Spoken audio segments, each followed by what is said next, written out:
स्वागत है आपका फिर से एक स्टैटिक जीके के रैपिड डिवीजन सेशन में।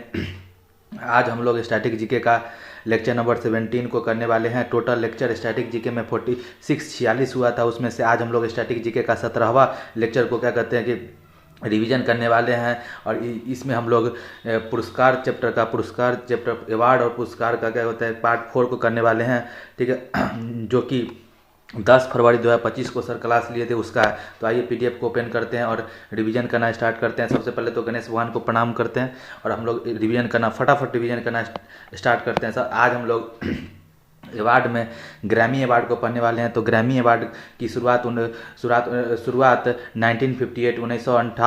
1958 में हुआ था और ग्रैमी अवार्ड संगीत के क्षेत्र का अवार्ड है। और बात करते हैं कि इसे, ठीक है, लॉस एंजल्स यूएसए में प्रदान किया जाता है। और पहले भारतीय जिसको ग्रैमी अवार्ड मिला था वो थे पंडित रविशंकर जी, ठीक है, पंडित रविशंकर जी थे, जिनको 5 बार ग्रैमी अवार्ड मिल चुका है। और सबसे पहली बार जो पंडित रविशंकर जी को अवार्ड मिला था 1968 में। कब? 1968 में जब स्टार्ट हुआ था उसके 10 साल बाद 1968 में पंडित रविशंकर जी को ग्रैमी अवार्ड मिला था।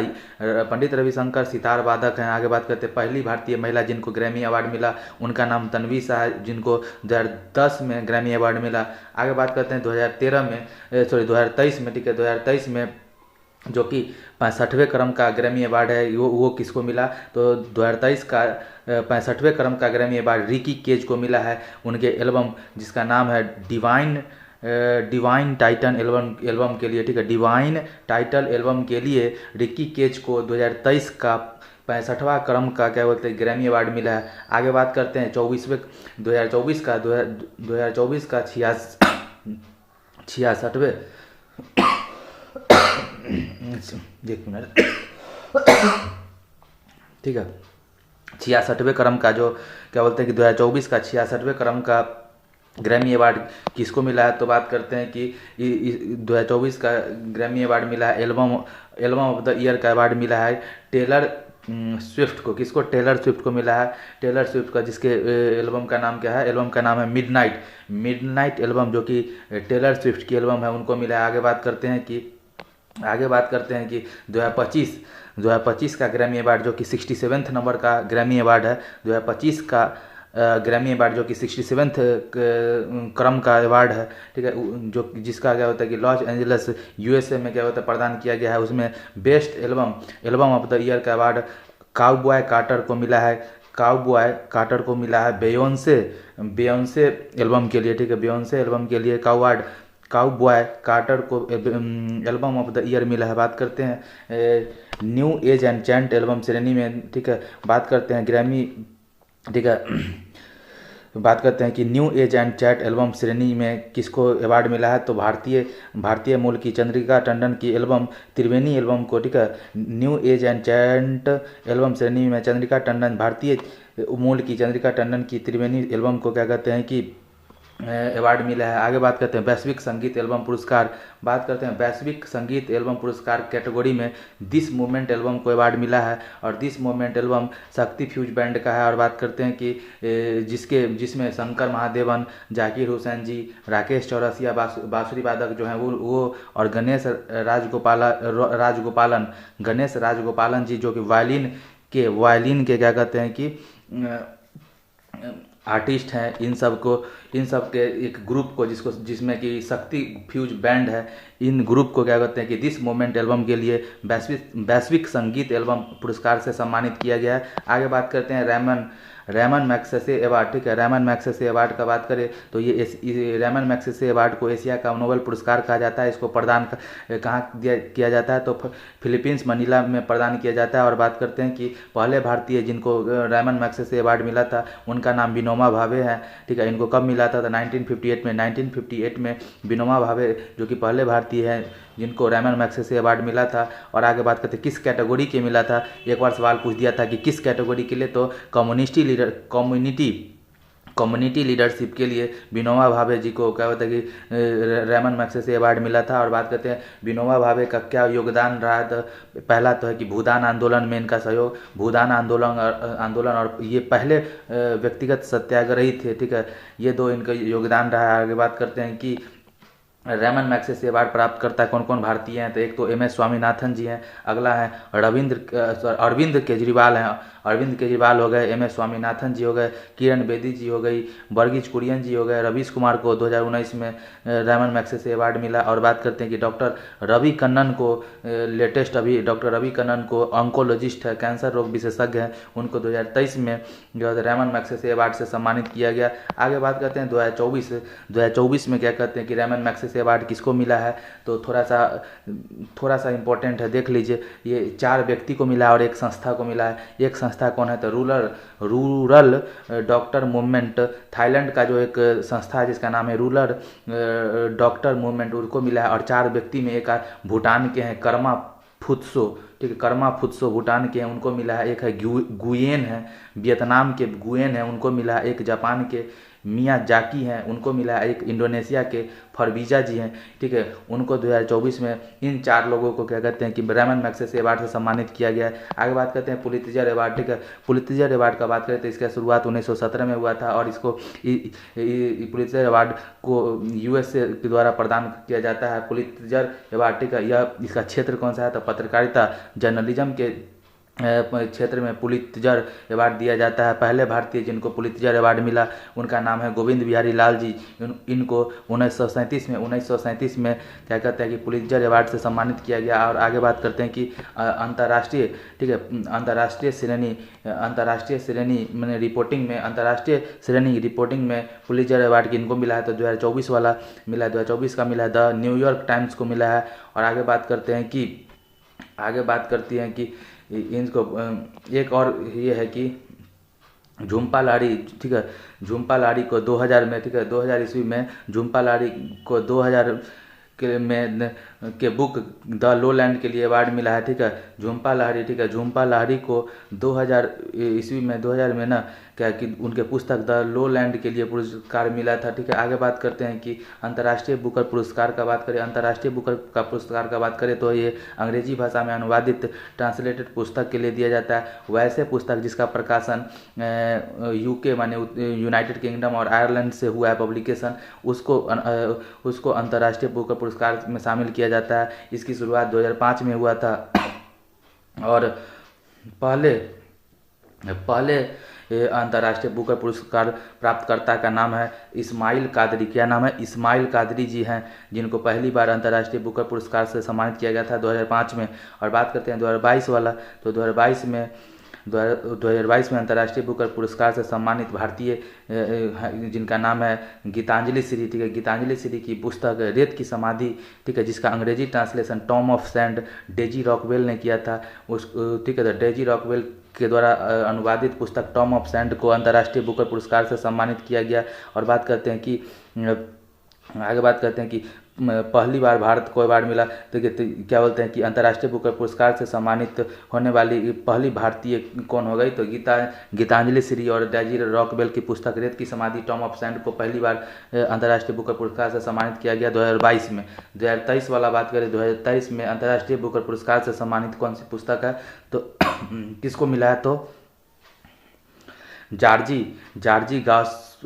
गॉस्पिन नोब को मिला है। जॉर्जी गॉस्पिन नोब को मिला, जो कि बुल्गारिया की रहने वाली है। बुल्गारिया की रहने वाली जॉर्जी गॉस्पिन नोब को मिला है कि कौन से पुस्तक के लिए, तो टाइम शेल्टर पुस्तक के लिए मिला है। आगे बात करते हैं 2024 वाला अंतर्राष्ट्रीय बुकर पुरस्कार क्या होता है, एक जेनी अर्बन बैक, जो कि पहली जर्मन लेखिका है, उनको मिला है। कौन से पुस्तक के लिए, तो द केरोस पुस्तक के लिए मिला है। आगे बात करते हैं अगला पुरस्कार का नाम है एमी पुरस्कार। क्या नाम है, एमी पुरस्कार, जिसका स्थापना 1949 में हुआ था। ये एक टेलीविज़न में बेहतर कार्य करने के लिए एमी पुरस्कार दिया जाता है। बात करते हैं 2023 का।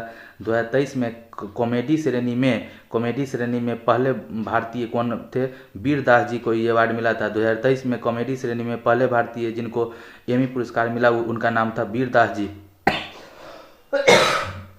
आगे बात करते हैं कि 2024, ठीक है, 2024 में जो कि 76वें क्रम का 76 क्रम का जो एमी पुरस्कार है पीकॉक थिएटर को मिला है, ठीक है, पीकॉक थिएटर को मिला है लॉस एंजलिस यूएसए के पीकॉक थिएटर को 76 नंबर का एमी पुरस्कार 2024 में मिला है। और बात करते हैं कि ड्रामा श्रेणी में शगुन को मिला है ये अवार्ड, और कॉमेडी श्रेणी में हैक्स को मिला है एमी पुरस्कार। आगे बात करते हैं प्रीतिजर, हल्का सा फर्क है। प्रीतिजर अवार्ड ये क्षेत्र क्या है इसका, तो वास्तुकला आर्किटेक्चर के क्षेत्र में प्रीतिजर अवार्ड दिया जाता है, ठीक है ना।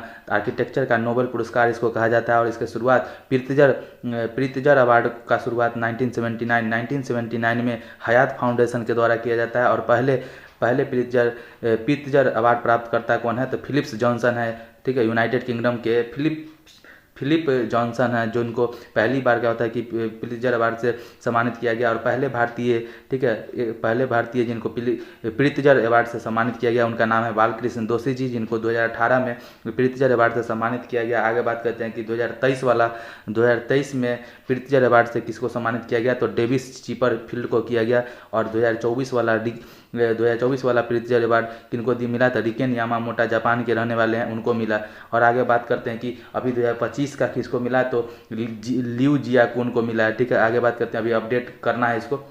आगे बात करते हैं कि एबल पुरस्कार का बात करें तो एबल पुरस्कार गणित के क्षेत्र में दिया जाता है। और 2024 वाला एबल पुरस्कार मिशेल ग्रैंट, ठीक है, मिशेल टैल ग्रैंट को मिला है, जो कि फ्रांस के रहने वाले मिशेल टैन ग्रैंट को 2024 का एबल पुरस्कार से सम्मानित किया गया। आगे बात करते हैं कि नोबेल पुरस्कार, ठीक है, नोबेल पुरस्कार का बात करें तो नोबेल पुरस्कार अल्फ्रेड नोबेल ने नोबेल पुरस्कार की स्थापना की थी, ठीक है, अल्फ्रेड नोबेल ने नोबेल पुरस्कार की स्थापना की थी। अल्फ्रेड नोबेल का बात करें तो अल्फ्रेड नोबेल स्वीडन के रहने वाले हैं। और डायनामाइट का आविष्कार करने वाले कौन थे, अल्फ्रेड नोबेल जी थे, ठीक है। डायनामाइट क्या था, तो डायनामाइट एक विस्फोटक पदार्थ है। आगे बात करते हैं कि नोबेल पुरस्कार, यह अवार्ड नोबेल की क्या बोलते हैं कि अल्फ्रेड नोबेल की पुण्यतिथि डेथ जिस दिन हुआ था 10 दिसंबर को प्रदान किया जाता है। इसकी स्थापना सन 1900 में हुआ था, ठीक है, इसकी स्थापना सन 1900 में हुआ था। और 5 क्षेत्रों में क्या होता है कि नोबेल पुरस्कार दिया जाता है। पहला क्षेत्र है भौतिक, दूसरा है शांति, तीसरा है रसायन, चौथा है चिकित्सा और 5वां